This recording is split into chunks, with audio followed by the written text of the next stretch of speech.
In a world where most people watch movies and then forget about them, 3 brave heroes join forces to watch them again and then talk about them. Join them in their epic journey as they go back in time, a decade and beyond, to revisit and break down films from a vast array of genres. Do these movies hold up over time? Are they classics? Find out on Retro Movie Roundtable. Starring your hosts, Bryan Frye, Chad Robinson, and Russell Guest. Coming now to headphones in your ears.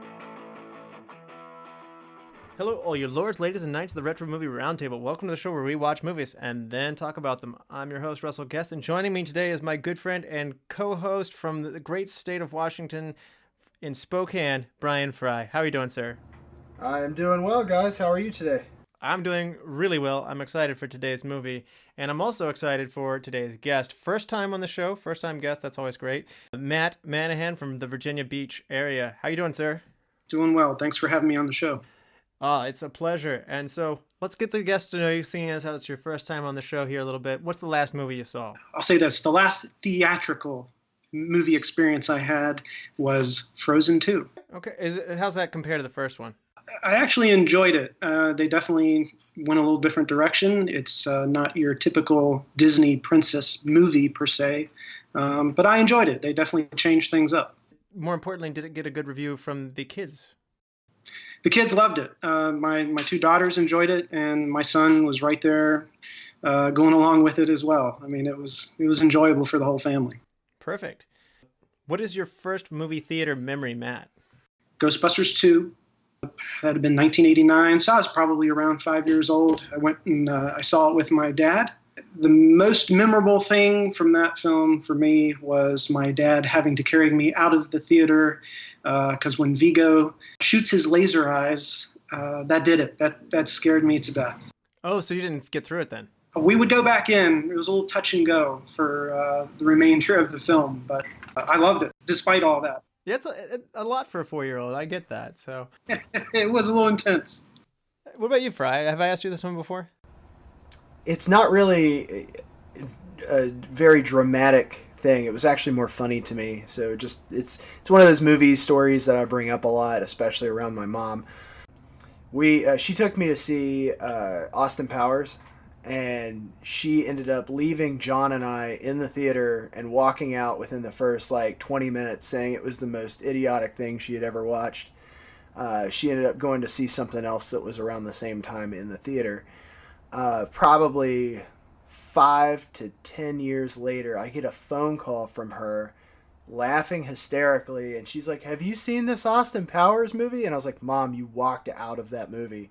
And she's like, "Oh, I guess you need to have a couple drinks first." How many wines does it take until the movie's good? Exactly. So, Matt, you're quite the artist yourself. Great art student growing up. So I want to know, what movie has the best artistic inspiration for you? It can be either animated, costume design, set design, anything. Looking back at my entire film experiences, this film has a connection with the film we'll be talking about today, and that is both George Lucas and Lawrence Kasdan. And that film would happen to be The Empire Strikes Back. So for me, that film checks all of the right boxes. Not only does it serve as one of those rare examples of doing a sequel the right way, but it's had a withstanding impact on pop culture and filmmaking as a whole. I think the direction, the screenplay, the musical score, the emotional weight, the colors that they use for the different set pieces, our heroes are damaged and dirtied. It's nothing short of epic. And I would even say that objectively, whether you enjoy science fiction or science fantasy genre at all, I think Empire Strikes Back can be put up there as a film worth studying and a film that is excellent in all those facets. Bryan is nodding his head. Yes. Good. What movie are you holding off from showing your children, but you cannot wait to show them when they get bigger? So I have a 9-year-old and a 7-year-old, and I also have a 4-year-old. But I'd say there's 2. One is Dances with Wolves, and the other would be Heat. Oh, Yeah. Yeah, those are both heavy. So that brings us to today's movie, Matt, which is? Indiana Jones and the Raiders of the Lost Ark. So this movie comes out in 1981. It grosses $212.2 million. That's a ton of money, even especially when you consider it was in 80s dollars. It was number one in the box office that year. It comes ahead of On Golden Pond. The IMDb gives it a rating of 8.4. The Rotten Tomatoes critics give it 95%, and the audience score is right there with them at 96%. The Academy Awards actually give this movie some love. You wouldn't think a movie like this would get some Academy Awards appreciation, but it gets 5 Oscars for Best Art Direction, Best Film Editing, Best Sound Effects Editing, Best Visual Effects, and it even gets nominated for some ones that you really wouldn't expect, like Best Picture, Best Director, Best Cinematography, and Best Original Score, which I thought, how did this not get Best Original Score? But turns out Chariots of Fire came away with the Oscar that year. And that makes all kinds of sense. Yeah. Golden Globes nominee for Best Director, and the BAFTAs gave it 6 nominees as well. Didn't come away with any wins, but it's very unusual for an adventure movie to come away with this kind of recognition. So AFI also gives it some recognition. So the American Film Institute put it on their top 100 movies of all time in 1998 at number 60. They reevaluated that in 2007 and they knocked it down to 66, but that's still very impressive. And on their top 100 thrills list, they gave it the ranking of number 10. This movie is definitely appreciated by many. And I got to ask you guys, Matt, it sounds like you've seen this one before. What was your background with it? What was your experience? What was it like coming to it today? So yes, I've seen this film probably 100 times, no joke. My first experience with it was in 1995. My friend and I, we watched it on his dad's Laserdisc. Really? Yes. Like the giant one that's like the size of like an LP, like vinyl? Yes. That's a first for the show. Is it really? Yeah, that was my first exposure to, Laserdisc as well as Indiana Jones. I fell in love with it after that, and it's definitely been into, I'd say, my top 10 films of all time list, or films you just have to own. So it's holding up for you then? Yeah. No, and my 7-year-old son, just so you know, he sat through Raiders of the Lost Ark for his first time for the sake of this podcast. He loved it, faces melting and all. He was there through it all. No nightmares to speak of afterwards. I mean, it was his first exposure to Indiana Jones, and he's looking forward to the next 2. So fantastic. And only the next 2. The next 2, yes. There's only 3. That's right. All right. Bryan, what about you? What was your first time with this movie, and what was it like coming back to it today? So to your first question, I have no idea. When you asked the question, I was thinking, when was the first time I saw this? Is it fair to say that some movies have just been a part of you, and you don't really even know where the origin of it was? It's fair. I feel like that's, I was trying to think about it. I was like, it's Indiana Jones. It's just always been there. I have no idea the first time I saw this movie. I have no idea how many times I've seen this movie. All the Indiana Jones, sans Crystal Skull. I don't have a good answer for this outside of it's just, it's like Thanos, man. It's just inevitable. Like, this is just something that you see. And I don't know when I saw it, but it definitely happened. Did you see it all along the way like Matt, or had you put it down for a while, and is this just returning to it for the first time in a while? I probably haven't watched Raiders in a while. I would say that I'm a Raiders and Last Crusade fan over Doom and certainly Crystal Skull. I don't know. It's very important to me in terms of the Indiana Jones piece to always have a Nazi enemy. Like, it's like the Russians in James Bond. It's better when that's the adversary. And that's the reason Doom falls down a little bit for me. But I probably watched Last Crusade more than any of them. I quote Last Crusade more than any of them. But this is definitely a very close second.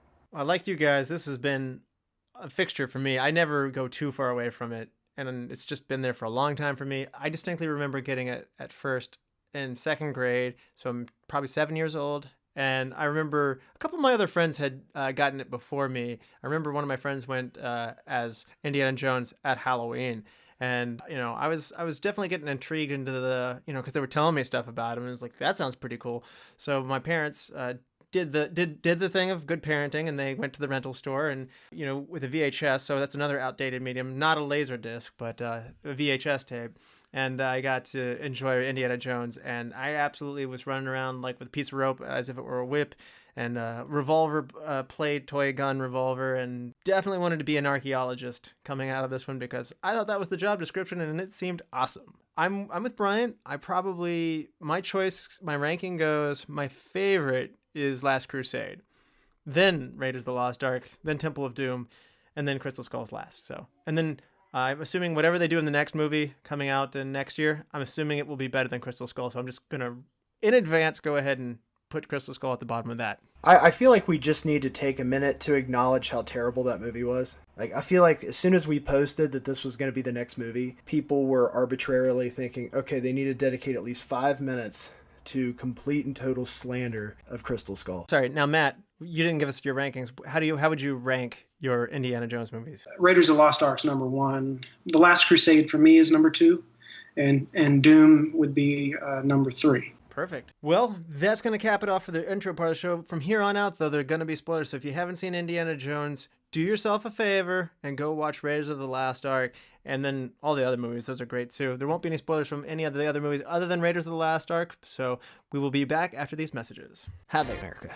And we're back. Now, remember, from here on out, there will be spoilers. Matt, for those who haven't seen Raiders of the Lost Ark since 1981, want to refresh people's memory? Certainly. Taking place in 1936, Indiana Jones and the Raiders of the Lost Ark, though chronologically speaking is actually the sequel to Temple of Doom, which takes place in 1935. And just a side note, Temple of Doom is arguably the sequel to Gunga Din. So Raiders of the Lost Ark follows archaeologist Indiana Jones, who embarks on an adventure to recover the biblical Ark of the Covenant after deducing that the Nazis are seeking it out with the hopes of harnessing the power of God and making their armies invincible. Our story begins with our hero attempting to retrieve a golden idol from a booby-trapped temple in Peru. We are also introduced to Indiana's rival, a French archaeologist named René Belloc, who poses a constant threat to our hero's efforts throughout the story. Indy is surrounded and outnumbered and is forced to surrender the idol to Belloc. Upon hearing that the Nazis are searching out his old mentor, Abner Ravenwood, to assist with their search for the Ark, Indiana travels to Nepal, only to discover that Abner has died. Here, Indiana is joined by his former lover, Abner's daughter, Marion, who is in possession of a headpiece, part of an ancient Egyptian artifact known as the Staff of Ra, and a key to locating the Ark. After an intense gunfight with Nazi commander Arnold Todt and his group of armed ruffians, who arrive in search of this artifact shortly after Jones, Indy and Marion manage to escape with the headpiece. The duo then travel to Cairo, Egypt, whereby they meet up with Salah, Jones's good friend, faithful sidekick, and a skilled digger.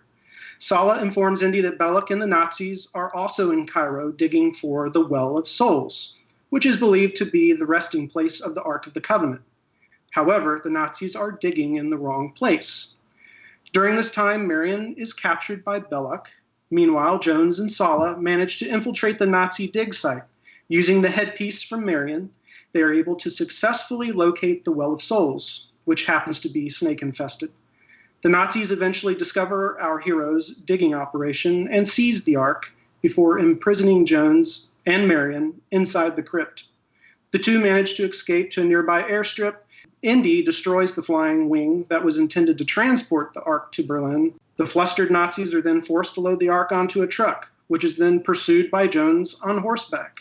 Indy then manages to hijack the truck after fending off several Nazis and drives the precious cargo to safety. Our heroes then make arrangements to transport the Ark to London aboard a tramp steamer.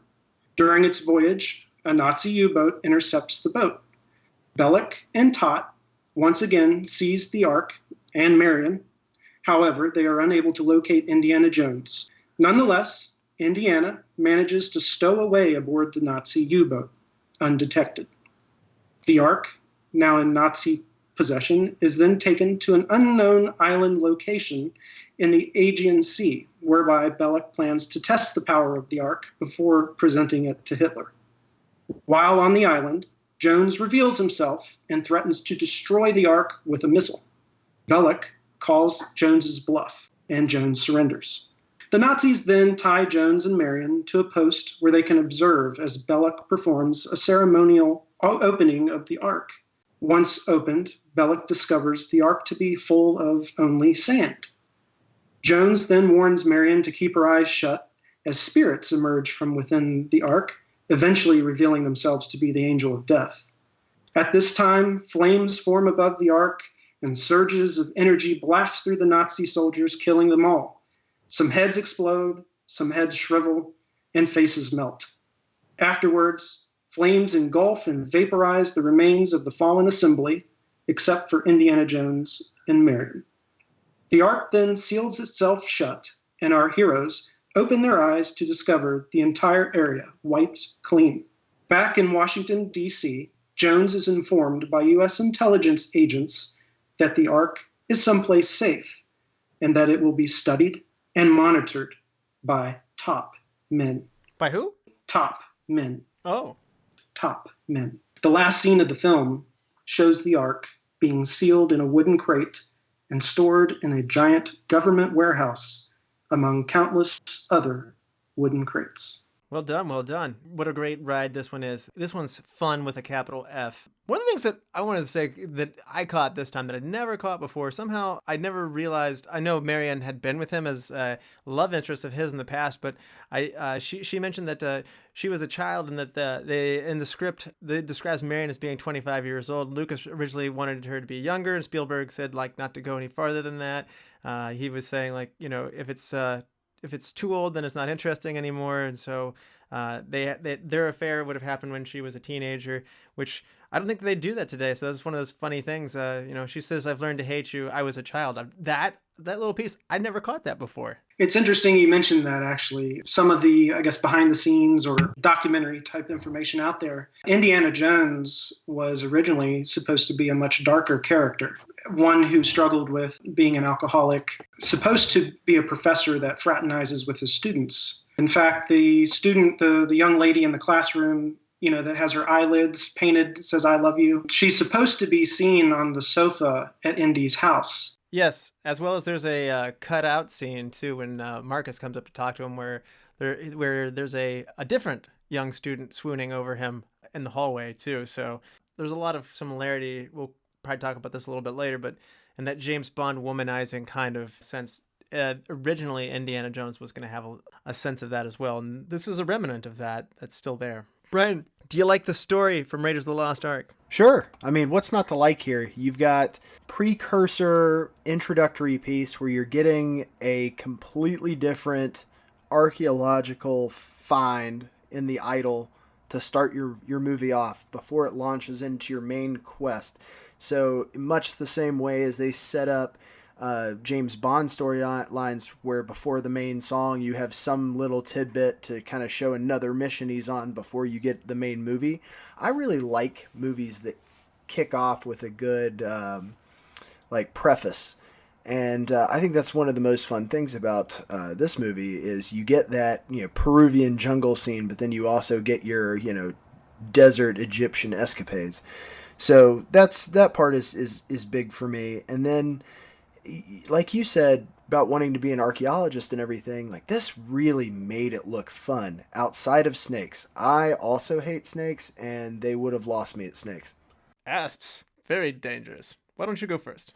Right. Yeah, and I think you put it well. I mean, it is structured very much in the vein of a James Bond movie, and I think I've said it 100 times in this podcast. I'm a huge James Bond fan, so it's not a mystery that this one strikes me right where that does. I mean, short of having gadgets, it's a little historical time capsule because older Bonds are a time capsule. It's a travel log, so you're getting to travel to the jungles, to the mountains, to the desert, all in one movie, submarine as well. And so it's just really great villain, like the Nazis. It has a feeling of, if you could say a movie was a theme ride, or sorry, like a thrill ride from an amusement park, I feel like this is that. And I think that that's a term that gets thrown around pretty frequently, but in reality, this does have the exhilaration of a roller coaster. And its pace just keeps moving. It never lulls. I mean, so often, whether it be the romance story or whether it be the obvious adversity that the hero will face, this movie never drags for me. I echo everything you all say, and yes, it is very James Bond-esque. And I think it was George Lucas was vacating in Hawaii shortly after the success of Star Wars, and I think he met up with Spielberg there, who was also on vacation at the time. But the two of them were chatting, and I think Spielberg was ready to do a James Bond film, if memory serves me correct. And that's where George Lucas came to him and was like, oh, I have a character that's better. Yeah, I think it was Spielberg. Spielberg was just confessing, I would love to do one. Like, they haven't come to me, and I would like to do one, and right. That's my dream. And you know, he never got to do a Bond, but in a way, you're right. Lucas was like, "What if we did this instead?" It's not too late. I would still go get Spielberg to do a Bond movie. I mean, he's still yeah. a director of much integrity. So, you know, Barbara Broccoli, give Steven a call. Please do. Now, Brian, why don't you give us a cast rundown here? Absolutely. So we have our hero and primary protagonist, Harrison Ford, as Indiana Jones. He's an adventurer, an archaeologist, a scholar, and apparently not a womanizer. Should have done that. You have Karen Allen, who to this day is one of the most beautiful people. I remember the first time I saw Animal House, and I was like, she's pretty. Yes. She plays Marion, a daughter of a former mentor that you actually do get to meet later on in Crystal Skull. Definitely something that should have been in this one. Paul Freeman as Belloc, rival archaeologist. He's the bad guy. And one of the interesting things about this guy is I'm a competitive person. If I were Indiana Jones, every single time I would come face to face with this guy, I'd have to bring up the fact that he's so bad at his job that he has to like steal it from me with overwhelming backup. Like, how awful are you as an archaeologist that you legit have to wait for me to do everything and then point guns or bow and arrows at me in order to actually succeed? So I would have been a massive smack talker on this guy. Really wish they had incorporated some na-na-na-na on it. We have Ronald Lacey as Tot. He's the main Nazi bad guy, and he plays the part exceptionally well. We have John Rhys-Davies, one of my favorite people in the world, as Sala. He is the all-purpose, get-it-done, I know a guy who can handle this. He's basically the Q. If we're going to go on the James Bond theme, he's basically the Q. He's like, oh, I've got somebody for that. Denholm Elliott as Brody. He is one of the most endearing characters of these movies, but he's the gentleman who buys artifacts from Indiana for the museum. Alfred Molina as Setipo. He's the original partner in crime who tries to initially rob Indy in the jungle sequence. We have Wolf Kahler as Dietrich. He is one of the creepiest people I've ever seen in my life. This is the #1 German henchman, an all-around creepy-looking guy. We have Anthony Higgins as Gobbler. This is Dietrich's #2. I think this guy gets lost a little bit, but if you're thinking like, oh, who's the #2 not creepy Nazi? That's who this guy is. Probably leave it at that. Absolutely. And so it took 6 months to catch the part of one unknown actor that they were looking for. They kept trying to find a new fresh face for this one. Steven Spielberg saw Empire Strikes Back and liked Harrison Ford. All of a sudden, it clicked. And so they considered a lot of other name brand actors as well in the mix, including a long list, including Sam Neill, Paul Le Mat, Christopher Guest, Bruce Boxlander, Barry Bostwick, Sam Elliott, Mark Harmon, Nick Mancuso, Peter Coyote, John Calvin, Michael Biehn, Sam Shepard, David Hasselhoff, and Tom Selleck. All of them, I guess, were battered about at some point at some various level or not, but Tom Selleck was given more consideration, was actually the second choice. He couldn't end up doing it in the end due to Magnum PI, but they did prefer Harrison Ford over all these names, and thank goodness they did because he's so good. You kind of get a little taste of what Sam Neill would have been like in Jurassic Park. He's got the hat for it, that's for sure. Matt, do you have any difference between Han Solo and Indiana Jones as Harrison portrays these characters? Harrison Ford is Harrison Ford. There's a part of him that comes along in each character that he portrays. For me, I actually prefer Indiana Jones over Han Solo as a character. Because he's more likable? Harrison Ford as Han Solo is excellent and iconic. You know, he's all around cool. And you get to see a neat character arc happen through the original Star Wars trilogy with Han Solo, as he moves from being a scoundrel to a selfless hero. But Indiana Jones is just that, and it's kind of touched on a little bit, I think, by Brian's cast synopsis. That is, he's just a definition of good old masculinity. I think there's just something about that character of Indiana Jones that every little boy that saw this movie, like you said, wanted to carry a whip and pretend he had a six-shooter and go on these wild adventures, yet also had a normal day job. And the chicks dig him. Lucas was hesitant. He said he didn't really necessarily want Harrison to be Indiana Jones because in some ways, like Scorsese would always go back to De Niro, and kind of got a reputation for that. He didn't necessarily want to have that. He said that both Han Solo and Indiana Jones are cynical characters, and it's hard for a writer of a particular kind of character, especially when you've written several of them, and have them be completely different, because that's just what comes out of you. And when you put the same actor in the same characters, he says it's even harder, and he didn't want to kind of get this rubber stamp feel. So he was actually reluctant to go to Harrison, but thank goodness Steven Spielberg really wanted them in there. And there are a lot of similar qualities between the two. They're both sarcastic. They both have a certain distaste for the rules and willing to go outside of the bounds and to get the job done whenever they put their heads to it. Both of them make the ladies swoon, and they're both tough. So there's a lot of similarities between them. Brian, what about Karen Allen? I think she does a fantastic job as this reckless, kind of a bowling ball. Like I don't mean that in a negative way. It's just she's a shotgun. I'd say the word they used back then is she's a pistol. Like she is just this hard drinking, F you kind of this character, and I feel like it plays off really well with Indiana Jones because you could totally see how she fell for him initially. Oh, absolutely. And there were a lot of considerations for her character as well. Jane Seymour, Barbara Hershey, Lisa Elbacher, Mary Steenburgen, Amy Irving, Dee Wallace, Valerie Bertinelli, Linda Pearl, Michelle Pfeiffer, and Deborah Winger were all considerations for the role of Marion. And Sean Young was actually used in screen test with Tom Selleck, and we know how close Tom Selleck was. You know Sean Young from Blade Runner, of course.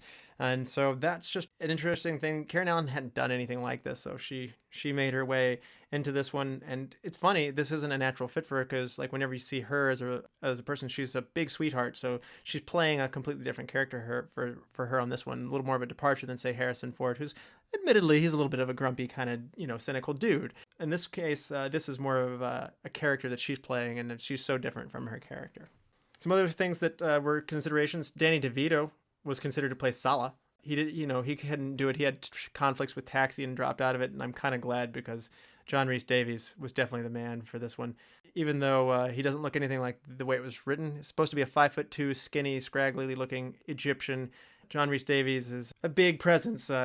One additional alternate casting here is Paul Freeman was another British actor who was in this movie, and he didn't have as much of a career coming out of this as you would think, but Jonathan Pryce was another guy who was considered for the role of Belloc. You know him from the Pirates of the Caribbean father who has the ridiculous wig, or the bad guy from Tomorrow Never Dies, so another James Bond crossover. And this is Alfred Molina's first role, and he's Doc Ock from Spider-Man 2. So, Brian, you're a big Blade Runner fan, right? Absolutely. According to the documentary Danger Days, Making of Blade Runner from 2007, Harrison Ford's performance as Indiana Jones in this film was so good. Excerpts that came from pre-release of this movie made the makers of Blade Runner want Harrison Ford for this one to play Deckard. It was actually going to be Dustin Hoffman. How does that sit with you if it had been Dustin Hoffman instead? Thank God. No offense to Dustin Hoffman, but man, Harrison Ford, this was, we talked about Han Solo as a character. We've talked about Indiana Jones as a character. I think you've got to put Deckard in there as well, even though there's much fewer films to sample from. But Blade Runner's, all-time top 5 movies for me. Harrison Ford's character in it, you can obviously draw parallels between both Han Solo and Indiana Jones to him, but it's also a more casual swagger that I feel he carries in Blade Runner. You always get a little piece of Harrison Ford in every part he plays. I completely agree with that. But I do like the little things that he changes to make each character unique. And I don't see Dustin Hoffman doing it. Even 81 Dustin Hoffman. I don't see it. I read that one and I thought of you as being like, man, thank goodness that didn't happen. So I was right about that one. Yeah. Your reaction was about what I expected it to be. Matt, this is a George Lucas effort too. I mean, Spielberg's name is up front as the director, but as a huge Star Wars fan, where do you see George Lucas in Indiana Jones here? I see George Lucas as the initial spark, or the ideas man that got the character up and running. I think there were other creatives behind the development, and getting Harrison Ford's portrayal of Indiana Jones as the way we know it, and the character defined the way we know it today. And I see George Lucas the same way with the classic Star Wars trilogy. He's kind of that spark that ignites the adventure to come. His name, to me, I think gets credited too much with Star Wars and even Indiana Jones. You know, there's other talented writers and people behind the camera making this character and making Star Wars what it is. That's a great point. There's a co-writer with him on all of this stuff as well, and other directors involved. He didn't direct all three of the Star Wars trilogy movies, even in the original parts. So some people would debate and say that when you see the prequels, that it's good for George Lucas to have somebody to kind of keep him in check and to push against them. And great art in terms of like music comes from like when different musicians kind of push each other in the wrong way and exactly the right way. And when Lucas has that, it clearly breeds success as well. Brian, what do you think about Lucas's creation? I've got kind of a complicated view of George Lucas. I think that the guy definitely has a lot of vision. I don't necessarily think he crafts films the best. I think he's an idea guy. He's kind of one of those people that I feel needs to do more of, hey, Steven Spielberg, let's do this. I've got this idea. He's not necessarily the guy I want actually making the film. So this is a better duo in your case, where you've got the Steven Spielberg, who is one of the best at what he does, and you've got the idea man, Lucas, working with him then. Yeah, I mean, Lucas is one of those guys. I would pay as a film company. I would pay him just to sit around thinking stuff up. And that's kind of what he did on this one. I remember reading for the Last Crusade podcast, which if you're enjoying this one, you should go back and check that one out. That was an early one we did. George Lucas said he was just in his office, and the first idea that he came up on while he was working on American Graffiti, because he has a tendency to like daydream and doodle and get off track, work on other things, and just get distracted instead of pursuing what he was doing. And it just came out of that he came up with the character of Indiana Jones just mid-American Graffiti, even though the two are nothing alike. Yeah, I definitely think George Lucas' strengths really come out when he functions as a consultant, not as the primary when it comes to filmmaking. And Lucas was paid handsomely for this. The studio financed the entire film's $18 million budget. In exchange, Lucas would own 45% of the film and collect almost half of the profits that the studio grossed. And as I mentioned in the beginning, that was the domestic numbers.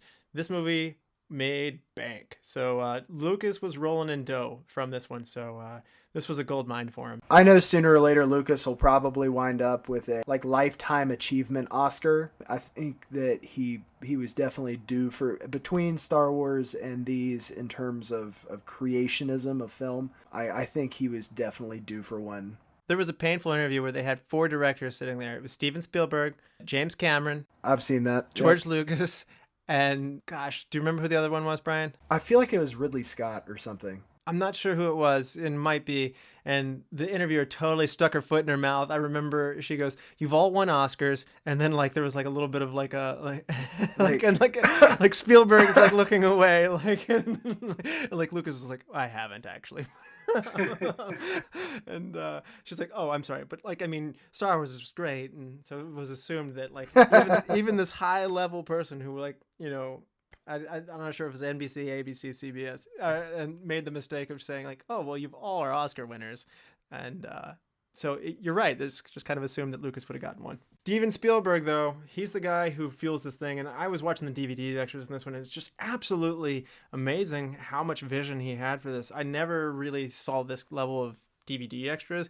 They just kept the film rolling, it seems like the whole time. when he's talking to his actors, he's basically telling them with such description of what the character's intention is going to be, how they should pick that up, what their hand should be doing. And he's so descriptive in what he had thought. And he storyboarded this more than any other movie that he had done in his career that he has said.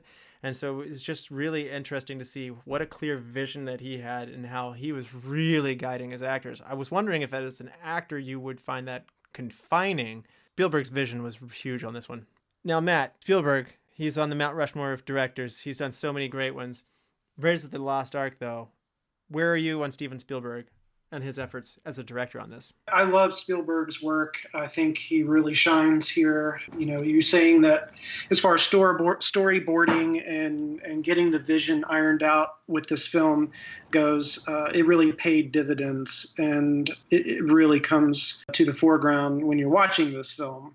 And the pacing and everything just seems on point, and it keeps the story moving. I enjoy Spielberg. I think I probably like some of his older work. There's some things that Spielberg does in some of his more contemporary films that I would say is just kind of schlock or campy. As much as I enjoy Hook, for example, there's just some cheeseball aspects to that film that are cringy. I don't feel like that Spielberg is the same Spielberg that we have directing this film, if that makes sense. His style, though still quality, it definitely changed with age. I would say that George Lucas was the same way in being an ideas man. I think you saw a change, development as Lucas aged. You see that kind of echoes in the prequel trilogy of Star Wars. And more importantly, I think you see Spielberg and Lucas as different people when they came to do Kingdom of the Crystal Skull. Yeah, I still don't. That's a whole study on its own. I don't want to go too far down that, but it is hard to understand how they missed in that way. It was just too far-fetched. There were too many, I know we're talking about, this is a movie franchise where they opened a sarcophagus and ghosts came out and melted people's faces off. So I don't want to sound too hypocritical here, but when you climb in to a fake fridge in a fake house, you are involved in a nuclear blast, and that fridge flies hundreds of yards, lands, and you walk out unscathed. I don't want to say that's where you lost me, but that's where they lost me.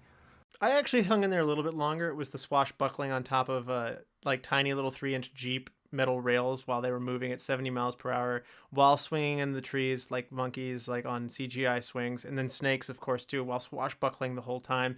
I was just like, this isn't Indiana Jones. This is, I don't know. You might even be able to get away with that in Jumanji, but it's not. It's a whole other thing, and it was a big departure. So I don't want to go too far down the well on that one. Have you ever fired one gun whilst flying through the air? Have you ever fired two guns whilst flying through the air? Going back to the Spielberg working with his actors, that was really interesting to see. As I mentioned, Karen Allen was so different, and she was just nonchalantly kind of standing there nodding and then making a Spielberg did take suggestions, so she would say I feel like my character might do this, and so he was pretty cool, and it wasn't just a total dictatorship. He was listening to his actors on this one. But what I was going to say, it was so interesting to see her it was like a light switch. She'd go from being this sweet kind of smiley person to boom, she was on. She was that spunky, intense person who was gonna, she was commanding this whole bar that she was in, and, she was a lady of action. And so it was interesting to see, these are actors. They are not necessarily the people that they were, but it was interesting. And it was also interesting to see Harrison Ford go from being relaxed and being on a long shoot, and some of these conditions were really hot. All of a sudden, next thing you know, he's the hero. He's dialed in. So it's really interesting to see how that change happened as well. On the topic of Spielberg, the classic swordsman scene where Indy just blows him away with a shot from his revolver. The cast and crew became sick with dysentery. I guess they went into town in between shoots and they drank the water. They ate the local cuisine. At the end of the day, they all came down with just terrible diarrhea.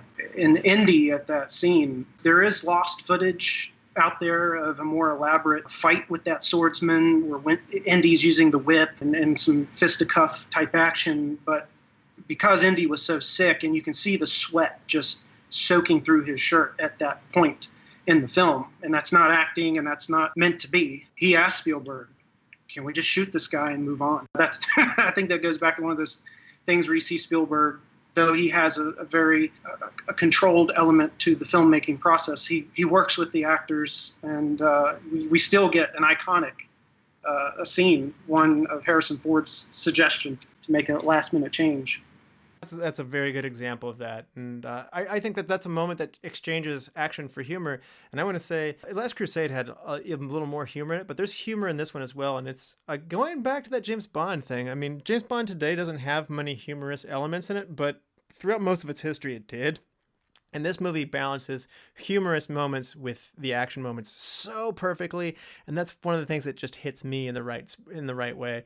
Bryan, are there any little humorous moments that just make you smile or giggle as you go through this one? I agree with you on that. I think that any movie that can balance humor well, I'm not a fan of the funny friend or the funny character, the comic relief specific person, but movies that can carry a certain amount of humor within the cast as a whole.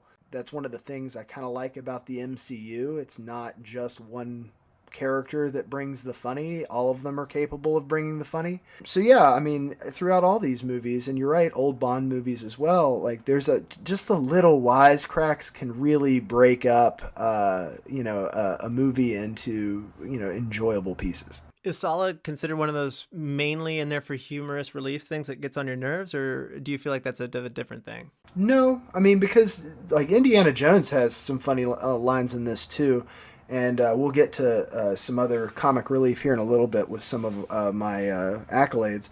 I get what they were going for, but I feel like enough of the other characters are funny on their own that it didn't make Sala feel like, he was carrying the funny torch. I got it. So it was consistent and it belonged there. Is there an example of a movie that you can think of off the top of your head that just made you go that's that kind of character that made me think, I don't want that? Almost every heavily romantic movie has the one comic relief guy, the funny best friend, the fat best friend, something like that. Mm-hmm. You can really pick any of them, and they utilize that technique, and they're funny. It's great that they're funny, but I don't like the use of that trait really anywhere. I'd rather them sew it into the script as a whole.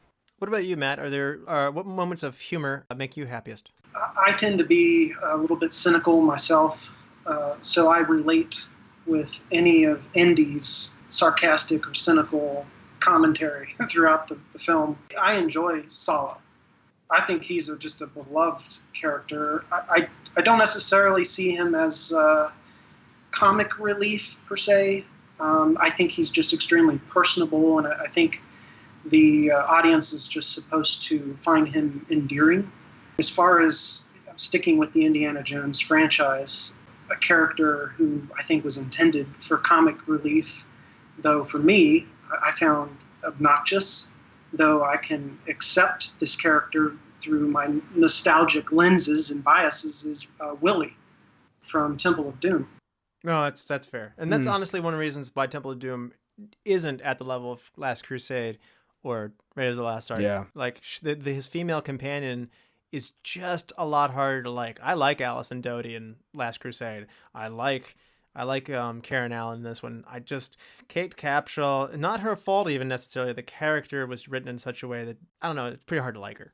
Try to count how many times she screams. I will. I'll go down parallel movies with this with Star Wars. Star Wars had a couple shameless ones. I was never a 3PO fan. I was never a Jar Jar Binks fan. The loud, obnoxious, quote, comic relief character just never does it for me.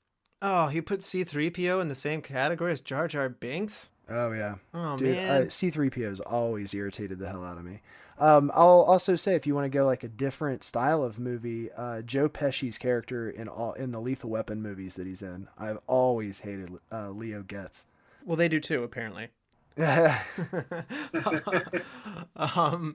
me, there's little moments of humor. I love it when he knocks out that Nazi soldier and he tries to put his uniform on and it doesn't fit. How many movies do you see someone knock a stormtrooper out and take their uniform and then magically it just fits them perfectly? Or, you knock somebody out and you take their suit of armor, and even though your character is a foot taller than them, like the wardrobe department puts another suit of armor on them and it's like all is cool.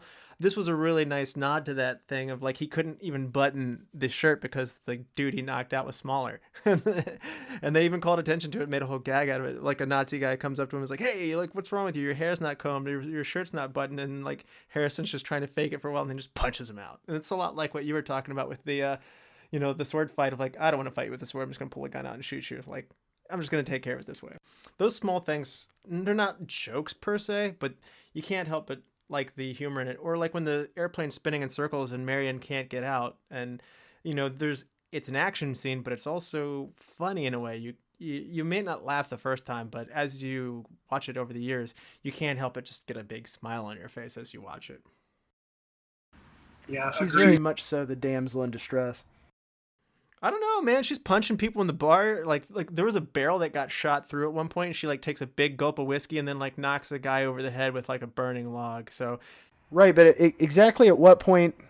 How many times in this movie is she being rescued? I would argue all the times. Well, in fairness, Indy ends up getting rescued by the ghosts and stuff at the end too. So I mean, he gets in over his head as well. I hear you, but literally the entire movie is him rescuing her over and over and over again. No, it's true. It's true. No, I'm not saying she can't swing. Like, she was definitely like a strong female character. I'm just saying that they were really hammering home the, help me, Indiana Jones, you're my only hope. Well, I will say, I mean, it's not that Marion, I don't find her helpless or completely vulnerable. A lot of the situations she gets in are her own doing. And she tries to escape on a few of those occasions and only makes the situation a little more messy. So she's not a passive female character by any means. Right. I loved, actually, one of the things she did was she caught on quickly of like when Belloc took a liking to her, she's like, oh, he's going to give me food. I'm going to eat this food now. And she's like, I want you to put this dress on. And like a lot of like females who are being captured in movies would just like spit on them as like, you repulse me, and then they throw them in the dungeon. But in this case, she's smart. Like if I were in her shoes, I would do the same thing of just like, okay, I'm going to use I'm going to use my looks and try and maneuver this until she found a knife, and then she tried to work her own way out of the situation because Indy didn't help her out. And I liked that about the character. Marion's a better character. As I was a kid, I didn't fully appreciate her. As I've gotten older, I like her more and more and more. Yeah, and it's one of the interesting things. We're talking about the action and the comedy balance on this. Lucas also said there's a mystery component that's really important to him. Indiana Jones aren't action or thrill movies, which I think that's debatable. They certainly are. But he says they're primarily mysteries with a supernatural element involved. And so he says they're more like X-Files. He felt like this led to the X-Files in a lot of ways. I don't know if you agree with that, Brian. You're a big X-Files fan. Yeah, I'd say that's a reasonable juxtaposition. And one more thing from Spielberg I want to add in there is, I've talked about this in other Spielberg movies before, but he uses the L system constantly in this one. It's when the camera zooms in and then zooms out and then pans to the side. So kind of the camera makes an L. And he also does it when the camera's stationary and the character will walk towards you and then to the side. And it adds a lot of visual interest in the movies. It's a staple of his movies. And it's one of those things, once you see it the first time, then you go back, watch it a second time. It's just, you don't have to go far. It makes an interesting composition. And I also love his camera angles that he picks as well, whether it be on the truck or whether they're on the excavation site and they're rolling along like a mine cart at waist height and stuff like that. Spielberg makes this movie so visually interesting. When he's running from the boulder, he shoots the same thing like 5 times so they can show it from 5 different camera angles. It's one of those things where a large part of the action that's being played up is through Spielberg's ability to capture action. Oh, totally. And some of this, I don't know if we'll discuss further into this, but I think that the opening scene, that entire sequence there in that temple in Peru, once he takes that golden idol and replaces it with the bag of sand, like you said, I find that to be, for me, that's one of the most thrilling sequences in the entire film. And I enjoy the rest of the film, but to me, that stands out as classic Spielberg technique and visuals. You really feel the sense of urgency and peril that our hero is in. Absolutely. One of the things that I also saw were some of the things that they cut. Man, everything they cut from this, I don't know if you guys happen to watch any of the DVD features or not, but all the stuff that got cut was awesome in this. And I know it's still an hour and 55 minutes, but I guess it just shows my love of the movie. But there's just so many good things, whether it be a little bit extra, like a little more conversation between Brody and Indy. There's a really, really funny scene where Salah's trying to keep his cover up and dealing with the Nazis, and he's serving them lentils out of a pot, and he looks away and then ends up slopping lentils on their uniform. They get mad at him and he turns away at the other guy, and the other guy's going to punch him, and he picks up a frying pan and puts it in front of his face and he hits it very Three Stooges or Marx Brothers and I just want to say how good the quality was of the stuff that they cut. There's another scene of Alfred Molina falling in a hole and Indy saves him, which is reminiscent of when Indy's falling in a hole later, that Alfred Molina doesn't try and save him. And so that establishes who the hero and who the backstabber is early. And like I said, most of the stuff that was cut was really good. I think Spielberg had a hard time editing this one down, but everything that's there needs to be there. And that's part of what I meant earlier when this movie doesn't drag at all, does it, Bryan? Yeah, I definitely could see. I didn't put this down as my change one thing because I've just needed some variety in my life. But all of these movies, even Doom, these could have been longer. I would sit down and watch a 4-hour-long Indiana Jones movie. Yeah, I would too. That's one of those sign me up kind of things. I think that film specifically. Independent, I'm not sure what you would call the Netflix original, the Hulu original. HBO's been doing it for a while, but these mini series that they do that are 8-9 episodes long, I would love to see something like that done with Indiana Jones as a character, just a super long movie. What do you think about the locations? As we talked about this is set in 1936. And we cover Egypt, Nepal, and Peru, and then there's bits and pieces of Washington, D.C. supposedly in there. Locations are spot on. I always love the set pieces and the feel of any of the scenes or scenery in an Indiana Jones film. Cairo, Egypt, I found to be extremely convincing, though for me, anyhow, I notice it every time. But there's a few segments, I think, namely the one that stands out to me the most is when Indy thinks that he lost Marion in the explosion. Yeah. He's sitting there drinking his drink. Behind him, I think it's over his right shoulder, you'll see some locals walking around in a T-shirt and blue jean bell bottoms. Okay. But, they tried to control the sets. They tried to make it as authentic as possible. But so there are some charming quirks with some of the sets and some of the scene and locations like that where, they just couldn't help it. But everything's convincing. I feel like I'm in the 1930s. And that's the thing. They went to great lengths. The Egypt scenes are actually shot in Israel and Tunisia in a town called Kairouan. There they went off countless homes and removing TV antennas and covering up power wires and stuff like that to try and make things look more period appropriate. It took a lot of work to do that. So it's interesting that a couple of bell bottoms squeezed through there, but because they had their work cut out for them both in Israel and Tunisia to do that.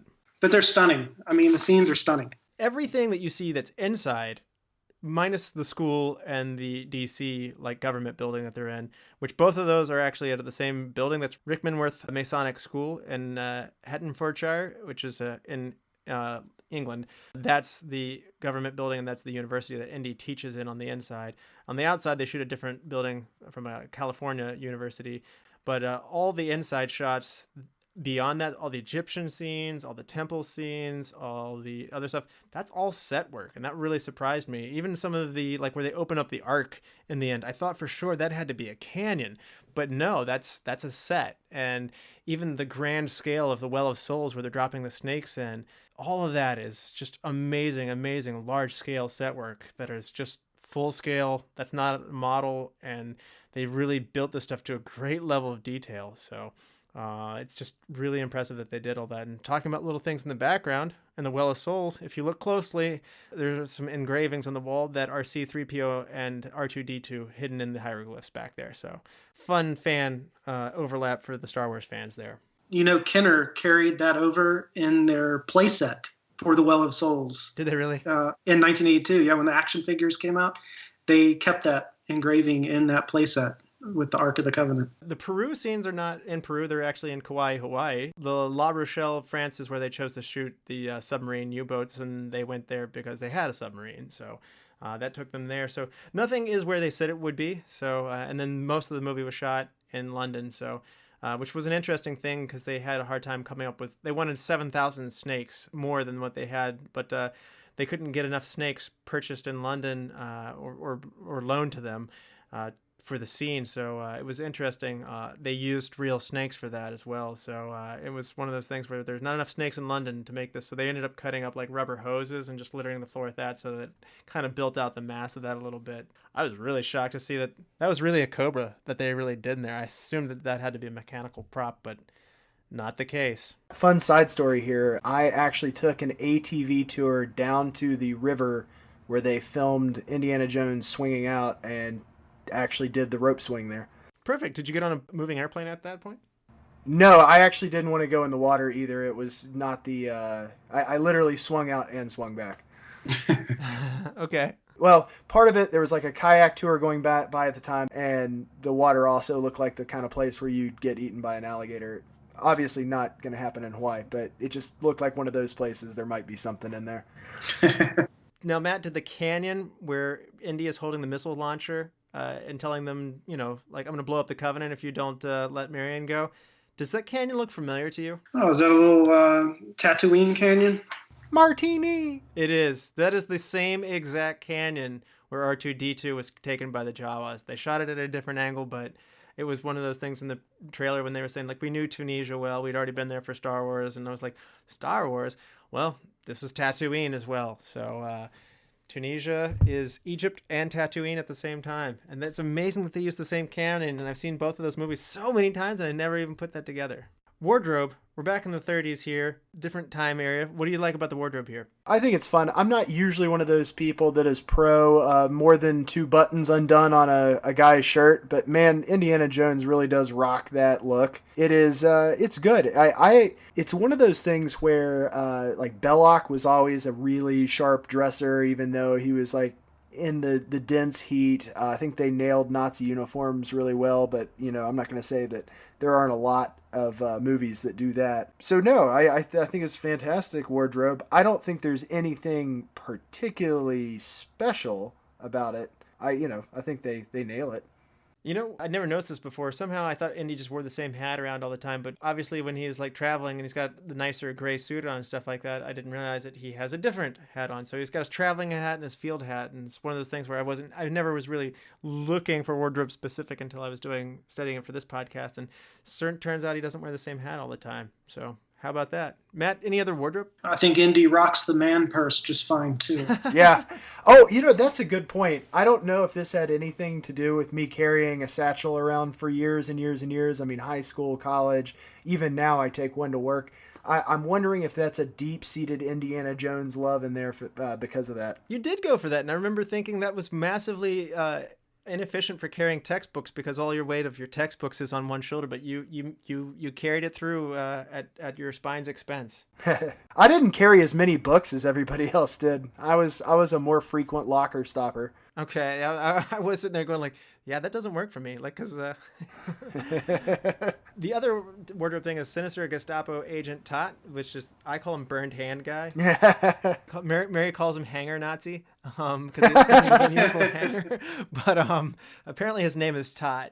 And Tot was based on Heinrich Himmler, who was, historically the SS Nazi general. His round glasses, they shaved his head on top, and I noticed it for the first time on this. When he takes his hat off, he's actually got hair on top of his head, but he shaved it off to get the look for the movie. And again, they were kind of going for that Himmler look. Kind of funny that you had an actor with hair on his head, and they made him shave it off. Did you happen to pay attention to Indy's firearm of choice during this film? No, what is it? No, it's a revolver. So this is the only Indiana Jones film where he carries two different handguns. I did notice he had a 1911 at one point, but isn't his like primary? Isn't that just a pickup he has off of somebody? I thought like the revolver was his, like the one he always had. So, like yeah, the one he always. His Smith & Wesson, I believe it's a 1917 revolver. I'm sure somebody listening to your podcast, it's a weapons I know expert. exactly what that. Yeah. Yeah, no, actually, it's this. The revolver is his classic weapon of choice. In the bar scene or the tavern, when he first meets up with Marion and then engages in that gun battle with Tot and his armed goons, Indy switches. Every time the camera looks at Indy returning fire at them, it goes revolver, semi-automatic, which is a Browning high power. It goes, revolver, semi-automatic, revolver, semi-automatic, revolver, and then Indy pulls the semi-automatic out because he runs out of bullets in the revolver and continues the gun battle with the semi-automatic. But this is the only film where he's seen carrying two, and they don't really explain where he keeps the semi-automatic tucked away on his person, but he apparently does carry two handguns from time to time. Two-gun guy, it's way to go. Yeah, thanks for the clarification on that, because it was something I noticed. I just assumed it was something he picked up off the ground off one of the unconscious guys. Yeah, pay attention to that bar scene next time. It's obviously an editing error. Some classic trivia, I guess, for you. There you go. This movie is really impressive on the special effects, because back then they did practical effects, and now everything would be computerized. But one of the things I love about this movie is how real everything feels. Like I said, those snakes were real. The fire is real fire. The rooms that they're in, while sets, they're constructed of real materials, and the light's going to hit them in such a way that just, I mean, we hit an era in movies where it took 20 years for them to try and get computers back to the point where they're going to look convincingly real. And here you're kind of at the height, or entering the height, of practical effects, and it looks so good. Matt, what are some of the special effects or set design things that you like the most? I, enjoying the arts, enjoying special effects, practical effects, things like that. I pay attention to little things, such as Indy's handgun is one thing I did notice, and then confirmed it upon further research. When they're in the Well of Souls, amazing of a set that is, and I'm not picking on this. Again, these are things I look back and you see it now and it's charming, but in order to break out of there, Indy begins rocking one of the giant statues.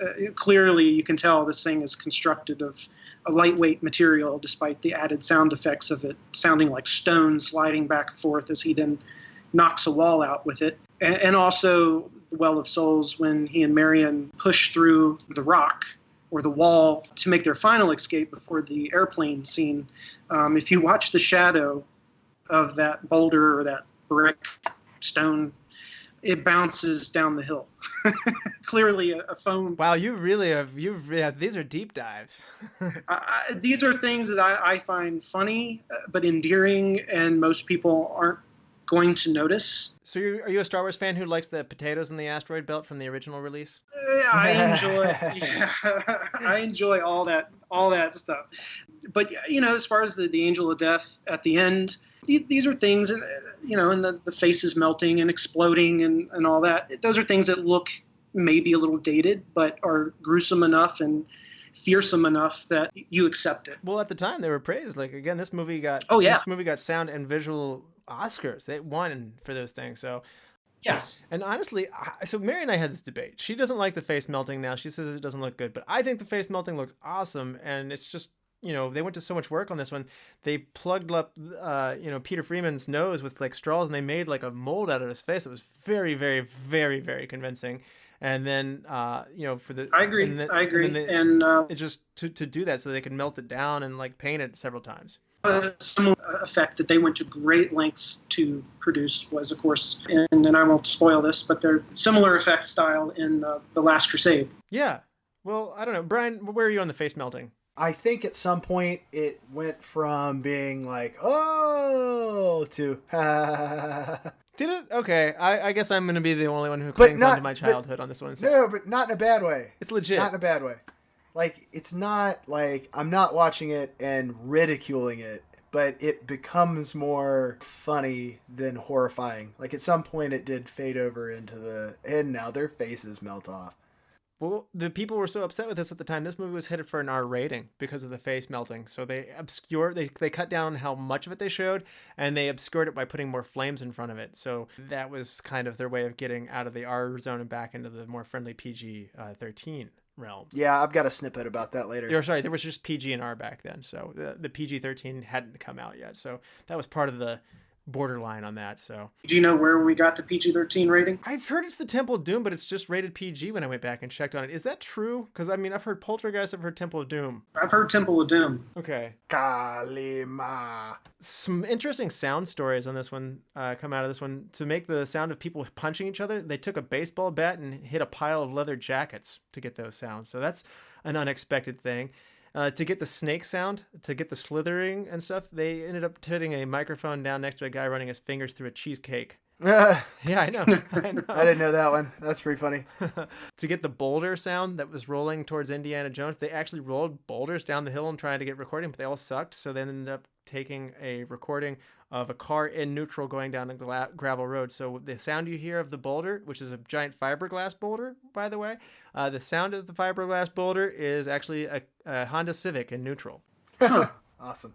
Yeah, this won the Oscar for Best Sound, and when you start to see, I mean, all movies do cool stuff like this, but they took it to another level. They had to do more with it, and this movie's more documented because people love it so much, so it's really cool to see what all these sound guys do. I mean, if you're a sound guy, you're never turning it off. You're always listening for the next thing. I watched a documentary on sound effects, and I have tremendous respect for guys who do this. This looks like an incredibly fun job. I put it in parallels to the people who figure out how to make food look good on like TV commercials and stuff, like that burger you see and all the different things they do to doctor it to make it look delicious. But the creativity is where I parallel it. The creativity that goes into both of those practices and figuring stuff like that out is outstanding, and I think it would be an amazing job.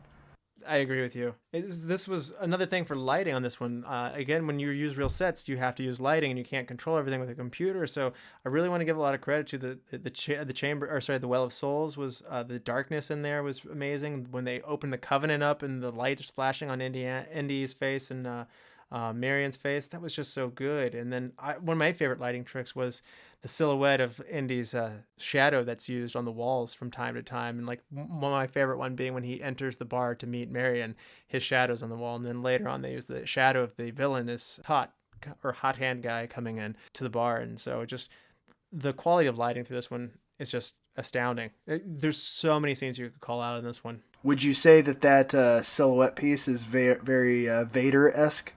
Oh my gosh, yes. Yeah. It's amazing how much Star Wars and Bond overlap there is for this, and that's another reason why I just love this. Like, it's a combination of all the right things for me. So, yeah, and my Venn diagram, this is just right in the middle of everything.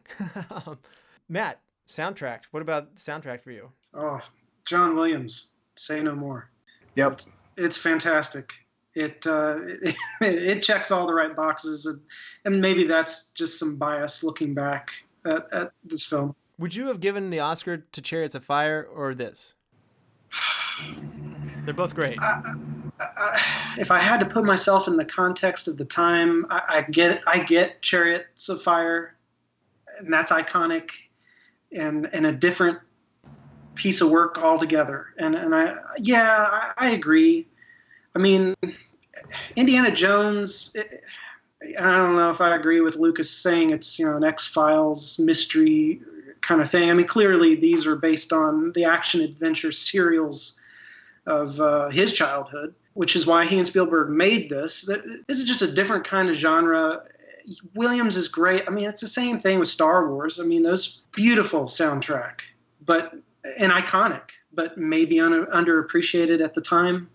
I'm glad you brought that up, by the way. I had that in my notes, but I lost track of that. But yeah, Spielberg and Lucas were definitely making this off of their the love of the Saturday matinee or the old, to be continued cliffhangers. And so you see the jungles, which are definitely a parallel to the Tarzan times. The truck chase is a parallel to the old Westerns and the Lone Ranger.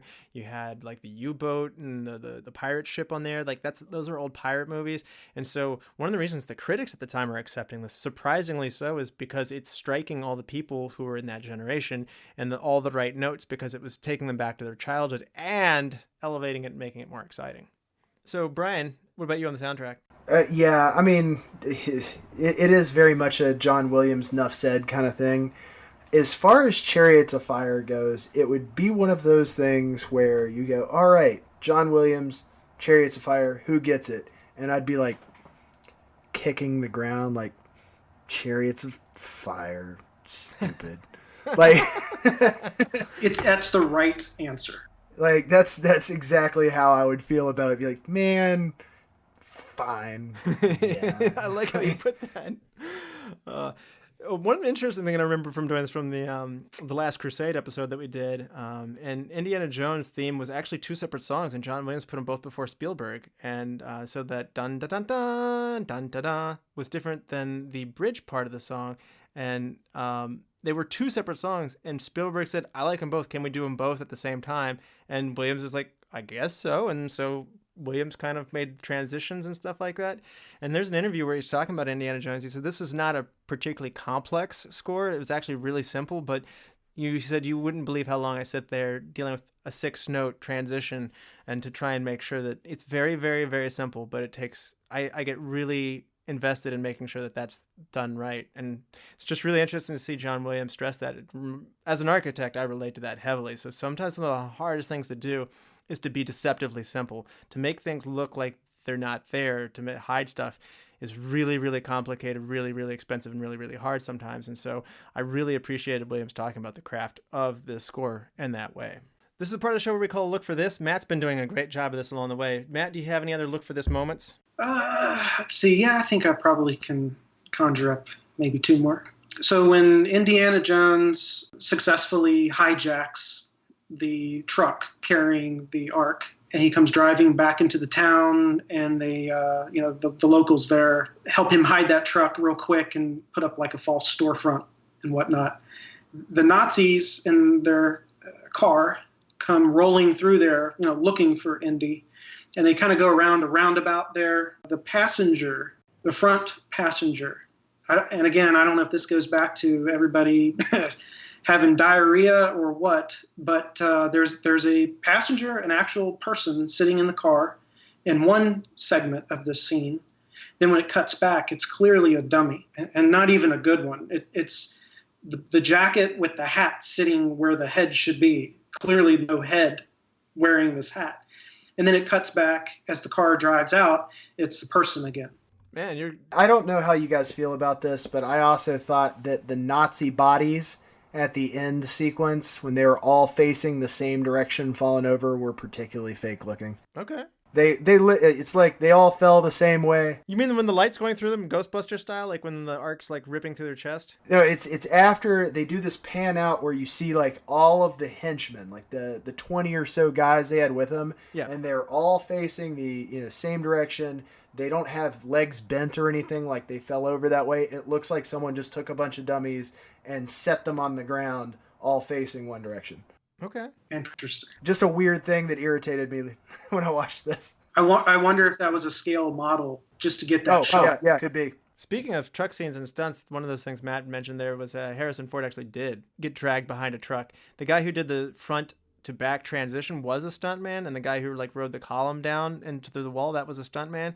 But Harrison Ford does a number of these stunts himself, and dragging behind a car with a plastic sled formed piece under his torso and getting bruised up and banged up was part of the job. So you'll see shots that are actually him in there doing the real thing himself. So I'm glad you mentioned the truck thing. I guess the dummy though wasn't as realistic as the other thing though. I read somewhere that he tore a knee ligament when the airplane tire rolled over his leg, and because he thought Tunisian doctors were so spotty, he had them basically like wrap it up in ice and continue the shoot. That's hardcore. Yeah. That's hardcore. Yeah. One of my look for this is going to be the body count on this one. Let's take. I always love to do this. Matt, guess what the body count on this is? Is this just Indy's body count? Nope. Or is this just Nope. body total count? Body count. Indies. That's the bonus round. Okay. Total body count. Did we rack up at least 100? No. Okay. Brian, what about you? I'm thinking like 45. Okay, it's between. It's 64 total bodies. Now, Wow. yeah. Okay. What is Indy's body count, Matt? Is he around 15? That's close. Brian? I want to say 22. It's 11. Oh, wow. I went way too high. Yeah, and that's one of those funny things. And over 30 bullwhips were used in this. They changed the length of them from 6 to 16 feet in length, so depending on what their needs were. Oh. I always was wondering, like, he left his whip behind at that log. Why does he still have a whip? He left his whip behind again. Like, they never show you how he gets his whip out of these situations. It's like Captain America's shield. It's like, man, this thing doesn't obey the laws of physics at all. Yeah, like Robin Hood never runs out of arrows. It's like that. At least with Robin Hood, you can assume people are shooting arrows back at him, so it's like, thanks for the loner. Fair. Yeah. I do look at Hawkeye or Green Arrow's quivers, and I'm just like, there are like 7 arrows in there. I think Hawkeye runs out of arrows several times in those movies. So Okay, my favorite so part of the I was show, really the excited that superlatives. no one Matt, said do you this wanna the give us the honor entire of starting time, off with and your this is MVP? my other Star Wars segue. My look for this is the swordsman that Indiana Jones shoots is in fact the Wampa in Empire Strikes Back. No way. Wow. Yep, I was like, yes, deep cut. That's exact. Like, I was just going through characters and everything, doing my thing, and when I saw that, I was like, ooh, That's a good one. Now, Matt, this is now time for my favorite part of the show. It's time to hand out some awards. The superlatives are here. Matt, do you want to start us off with your MVP? Certainly. So for me, this goes to what I put him in the supporting cast category, and that is John Rhys-Davies' Sala. Wow, MVP Sala. Didn't see that coming. John Rhys-Davies. Wow. Okay, great. I like it. Yeah, I really enjoyed that character. I felt he complimented Indy well, and if you get into any of the behind the scenes or documentary on the film, they were going to kill him off. But Spielberg liked the character too much. And they bring him back in Last Crusade as well. Yes, and in fact, it's right about the time I guess with the Indy and Marion are trapped in the Well of Souls. They take Sala off, and there was a scene they were shooting where they were going to tie him to a post and I guess execute him. The Nazis were going to execute him by firing squad. Boo! And the scene kind of lagged on, I guess, and this is one of the more useless trivia on the film. But John Rhys-Davies, who was also inflicted with the diarrhea, while he's tied to this post, they wanted him to kind of squat down a little bit.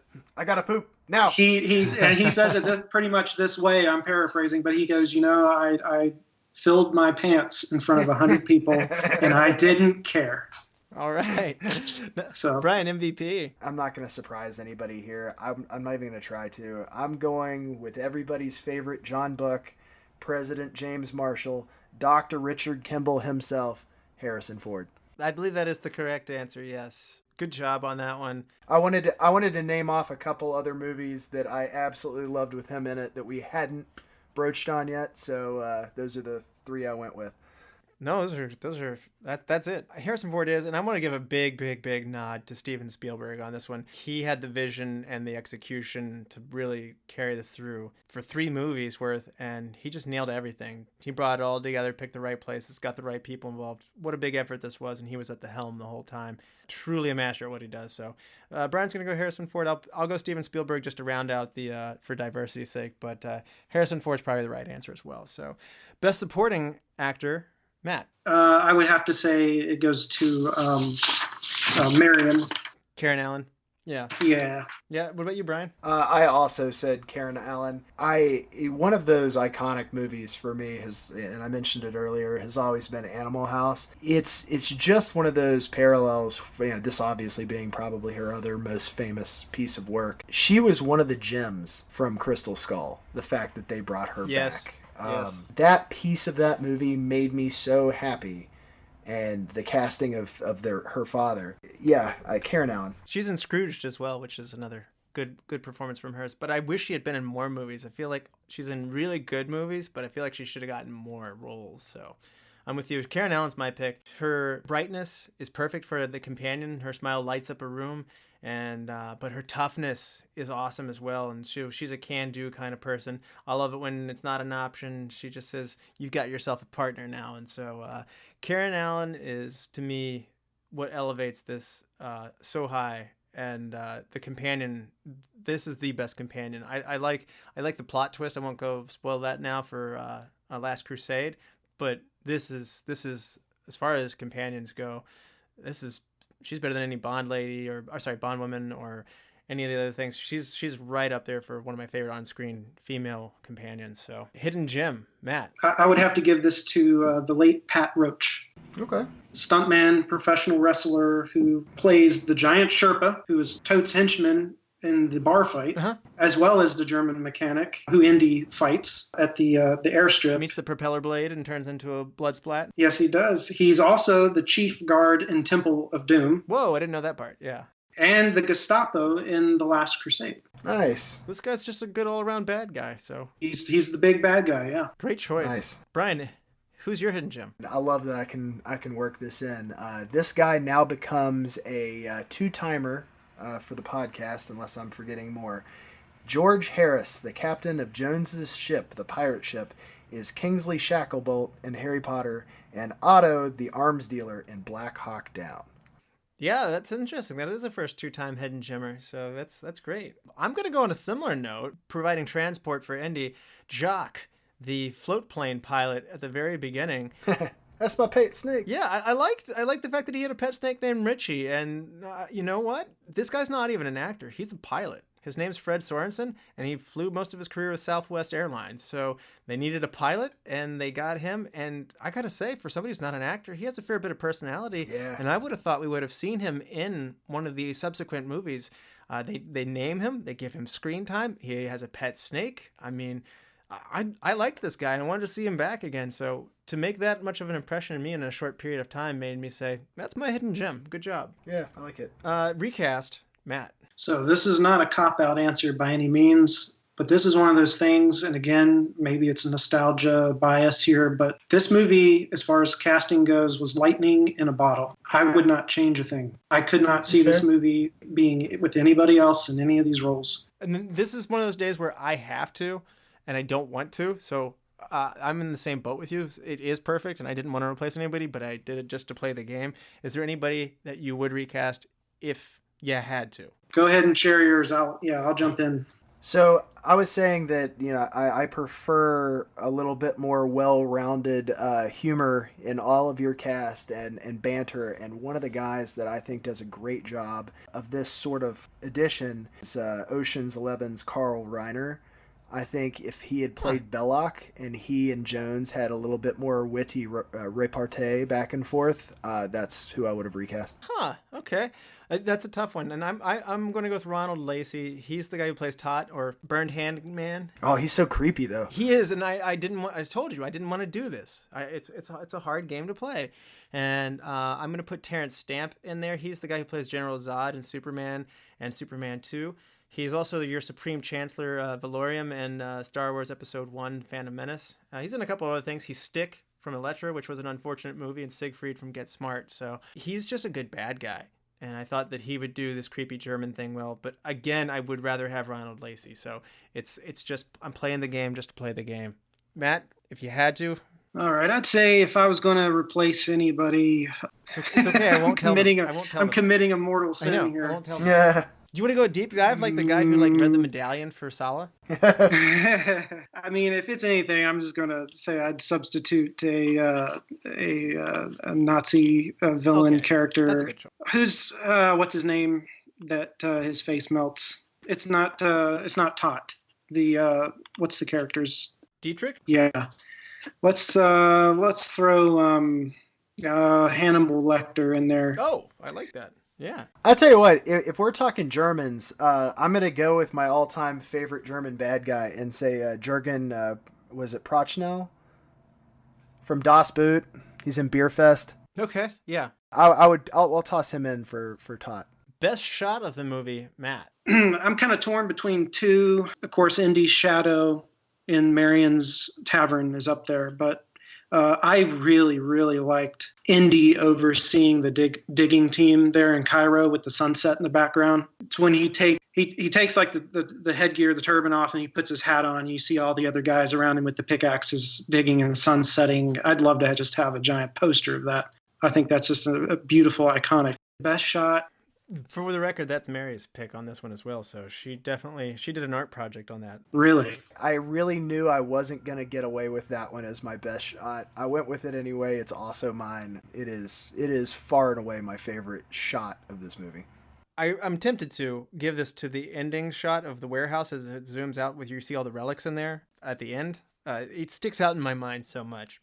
But something I noticed this time that was even better was the conversation between Belloc and Indiana as they're in Egypt in kind of like a public area. They've captured Indy and they've brought him before Belloc, and Belloc's like kind of telling what the Ark is and like how excited he is that he's close to it, and that Indy's just so mad he can't even look at him. That disdain that you talked about, Frye, that he has. And the camera's, Indy's on the left and he's facing away from the camera and he just can't even look. So he's not looking at the camera, he's not looking at Belloc, and that lack of focus that he has is perfect for that. And he's out of focus, and behind him is Belloc's face, and Belloc's very excited because Indy's where all of his finds come from, and so he's very excited. And the way that this scene is shot is so good. And Indy gets out of there later by all his kids coming in and hugging him and stuff like that and bring him out of there. But good single, like the camera doesn't move, it's a still frame shot and it captures the facial expressions so well. So that's my best shot. Nice. Best scene, Matt. For me, it's the opening. Indy, as soon as he retrieves that idol in the Peruvian temple, and the temple just comes crashing down all the way through the boulder chase, jumping across the canyon, the door sliding down, grabbing his bullwhip at the last minute. That whole setup and execution, the way that plays out, to me, is my favorite segment of the movie. It's a great introduction to the character for sure, too. Yeah. Now, Bryan, best scene. I really meant it when I said it becoming a little funnier and less serious when their faces melting off wasn't a knock. That's my favorite scene still. I actually wish, after reading up on this, I wish they hadn't PG-13ified or PG-ified that part. I still think that is one of the most exciting scenes in a movie. Oh, that's it, and it is. I mean, it stuck with me from a kid. I mean, there's so many images that really stuck with me from when I saw this as like a 7-year-old. Like the pain of that hand that was like burned, and the pit of the snakes, and certainly the melting faces really stuck with me. All of that did. Now, I speaking of funny, in a serious moment, when when Tot gets his hand burned and then runs out in the snow to shove his hand in the snow, do you not feel like that's a little bit Home Alone? Yeah, I hear you. I'll also say, who holds on to it that long? I know, right? I was like, the whole time, I'm like, dude, if you pick something up that's hot, it touches the first part of your skin, and you go, oh, nope. But he, grabs it, realizes it, holds on to it a little bit longer, and then runs outside. So my best scene is going to be the Well of Souls, the snake pit, where Marion comes back into the scene, and they have to get out of the situation. It's just a visceral scene that is so great. The scale of that Egyptian set that they built was amazing. And I want to give a close nod to the truck chase, because that is a really good chase scene as well. So that's a good one.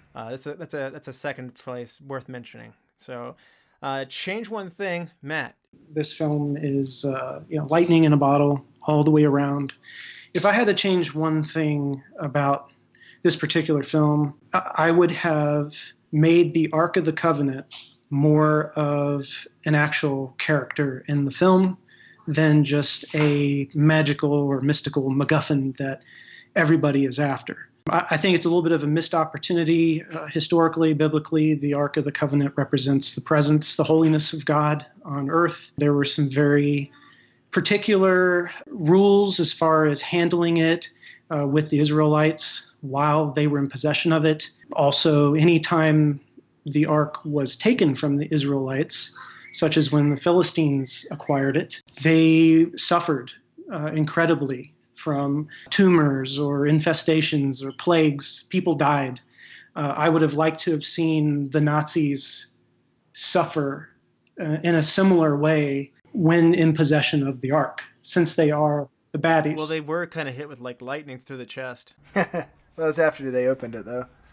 And you see kind of a glimpse of this when the Ark burns the Nazi symbol off the wooden crate when it's Right. being shipped in the boat. But I would have liked to have seen it play out more of its own character in the film. In order to do that, you'd probably have to have Harrison Ford or Indiana Jones give a little bit of an explanation, as some little bit of exposition when he's talking to the two guys from Washington, a little bit just to explain that happened. Possibly, and he kind of does. There is a little bit of exposition there when they meet him at his university to discuss it. But I think you could have visually have portrayed that. Maybe like throughout make the them film. sweat, get headaches and nauseous and stuff like that. Yeah, or even just they're handling it when they're going to test its power towards the end. That is not the correct way to walk with the Ark. It should have been further out in front. It just things that would maybe harken back to some of the biblical rules of engagement with the Ark itself. Yeah. I think they probably could have executed that with even a one line, say something like between the Nazis and the archaeologists. Belloc just say something like, half of our men are already hospitalized for unknown, just have them say like the reason we don't have more men with us is because half of them are stricken with something already. Exactly. Yep. That's a really good, thoughtful change one thing. So Brian, what about you? My change one thing, and this is coming from the piece that I really liked from Crystal Skull. I wish there was some backstory, flashback or something with Jones and Marion, and if that is where they actually introduced her dad and his mentor. I wish they had done a little something else with that, whether it's while Indy was explaining how he knows them, the Ravenwoods or whatever. I feel like that would have been a really good spot for it. Okay. My change one thing is going to be when they are in the map room and Tanis and Indy has a staff and they're really excited because Belloc's stick was the wrong length and they dug in the wrong place. I think that it's important to also mention what day of the year they have to be there. I would, instead of the staff being the wrong length for Belloc, I would like him to be there on the wrong day. And so they're digging in the wrong place because and prehistoric people did have the ability to do this. So there's ruins and stuff that are specially designed so that on the summer solstice is the only day that a room gets light. And I think that they should have mentioned, we got to get in there because today's the summer solstice and it's going to be there at this time at high noon. What day of the year it is would greatly alter where that light hits the map and the map room, even if you had the right staff, even if the staff was the right length. So small little geometry thing, small little astronomy thing, but clean that up a little bit. That would have been that's my only change one thing. And that's a really tiny, tiny little thing. So it's probably showing you how much I love this movie. Yeah, but then they wouldn't both be there at the same time for him to intercept Indy. Well, they were digging in the wrong place. Right. I'm saying like they wouldn't, if they had been there on the wrong day or the wrong month or something, then they wouldn't be there to intercept Indy actually getting the Ark. But I'm saying that you'd be off by that fractional amount too. Like they were digging yards away, like street blocks away, not, miles away. So I don't know. Just a thought. Best quote of the movie, Matt. It's not the years, it's the miles. Okay. Yeah. And Brian, best quote. Yeah, that's mine too. That was a really good line. Mine's going to come when they're about to go into the Well of Souls, my favorite scene. And Indy, he sets this up by saying, why is the floor moving? They drop a torch in, and they see that there's hundreds of snakes all over the floor, thousands of snakes all over the floor. And then Indy just goes, snakes. Why'd it have to be snakes? And then Sal looks at him and goes, asps, very dangerous. You go first. So it's time to close out the movie. Matt, is there anything you want to plug? Certainly. I'll do a little plug action. If you're into vintage English bicycles, follow me, check me out on Instagram at the All Steel Bicycle. Perfect. And now's the time to give us, on a 5-star scale, what would you rate this movie, Matt? I give it 4 out of 5. Whoa, really? That surprised me. I do. Because I think there's a lot of bias that comes into reviewing a film like this. Like Brian said, it's something that's just always been a part of you. It's always been there. You may not always remember when you first saw it, but you saw it. You've seen it 100 times. But when you actually go back and you pick it apart, it's not a perfect film, if any film really is. By no means is this a Citizen Kane. It is a action adventure. It knows what it is, and it owns it, and it's fun. It's meant to be fun. It's not meant to be criticized and critiqued. The focus isn't really even the characters or the story. It's the spectacle and the action and the stunts. And it's hard for me to say. Okay. 4 out of 5. Matt's a tough customer on this one. Brian, what do you say? No, I'm going to give it a 4 out of 5 as well. Everything he said is completely valid. I'm trying to better myself on ranking these movies because I'm trying not to let like pure enjoyment of a film, sway me to that 5 exaggeration. I'm trying to be a little bit more honest with my my rating scales. But I think this is definitely a 4. I don't think that many people would begrudge that this was a really good movie. So yeah, solid 4. By the way, though, like you guys are like holding off, but like the critics did, like Ebert gave this 5 stars. Leonard Maltin gave it 4 out of 4 stars. Leonard Maltin's even stingier than Ebert. Like he doesn't give, like there's years that go by without him giving a 4-star movie. And like he was saying, like this is everything that the Saturday matinee wanted to be elevated to a higher level. There are problems, yes, but why carp is what Leonard Maltin said on this one. And, like I said, AFI has us at, number 60 on the top 100, not just thrill rides, like just movies, period. And 66 when they revisited it. So in theory, this is a 100 best movie ever made of any genre. So I'm going to give this a 5. I mean, I love it. I have the nostalgia for it as a kid, but it's one of those things where it's beautifully shot and Spielberg's a master at what he's doing here. It's perfectly cast. And we had a hard time recasting it. We had a hard time changing one thing on this. So I think that's a strong indication that you have a perfect movie, and I'm gonna give it a 5. I think it's one thing to tighten up and try and be more professional about it, not to hand the 5s out all the time. But here on this podcast, we go after the best movies. We don't go after 1-star movies typically. I think this is a 5. I don't know. I'll take it warts and all.